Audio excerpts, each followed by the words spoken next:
তা আপনারা কি এখনো বিভক্ত থাকবেন? রাজনীতির স্বার্থে আপনারা বিভক্ত থাকবেন? কে হাত কিভাবে বাঁধলো, কে উজু কিভাবে করলো, এগুলো নিয়ে বাহাস করতে। যার হাত নাই তারও তো নামাজ হয়। এগুলো আমরা যদি না ছাড়ি, যারা বাংলাদেশে বলে 90 থেকে 92% মুসলমানের দেশ, তাহলে আমাদের মধ্যে এত বিভক্তি কেন? আমাদেরকে বিভক্ত রাখতে পারলে কাদের লাভ, সেটা আমাদের বুঝতে হবে। আমরা বিভক্ত ছিলাম বলেই তো আমাদের উপরে রাতের বেলায় বাতি নিভিয়ে, পানি নিভিয়ে হাজার হাজার লক্ষ লক্ষ গুলি বর্ষণ করতে পেরেছে, যেহেতু আমরা বিভক্ত ছিলাম। তা আপনারা কি এখনো বিভক্ত থাকবেন? রাজনীতির স্বার্থে আপনারা বিভক্ত থাকবেন?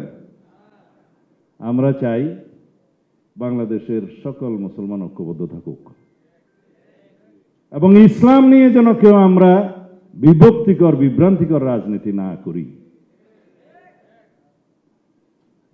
কেউ কেউ বলছে ইসলামের জন্য একটা আলাদা বাক্স বসায় দাও। তা আমরা ইসলাম থেকে কি খারিজ হয়ে গেলাম নাকি ভাই সাহেব? আপনারা কি খারিজ হয়ে গেছেন? ইসলামের জন্য বাক্স নয়, ওটা রাজনীতির বাক্স।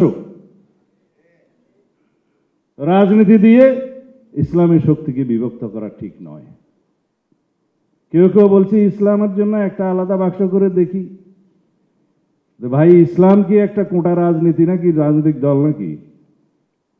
আমরা হলাম সেই দল যা আলেমদের পরামর্শে শহীদ রাষ্ট্রপতি জিয়াউর রহমান সংবিধানে বিসমিল্লাহির রহমানির রহিম ধারণ করেছেন। আমরা সেই দল, মহান আল্লাহর উপর আস্থা এবং বিশ্বাস রাষ্ট্র পরিচালনার মূলনীতি হিসেবে আমরা ধারণ করেছি।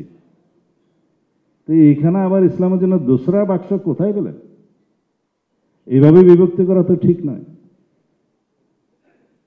যাই হোক, আমাকে আমাদের মুরব্বী অনেকদিন আগেও বলেছেন, ওনারা রাষ্ট্রপতি জিয়াউর রহমানকে পরামর্শ দিয়েছিলেন, তাদের পরামর্শ তিনি মেনে চলতেন এবং সেইভাবেই তিনি সংবিধান সহ সব জায়গায় ইসলামী বিধিবিধান সংযুক্ত করেছেন।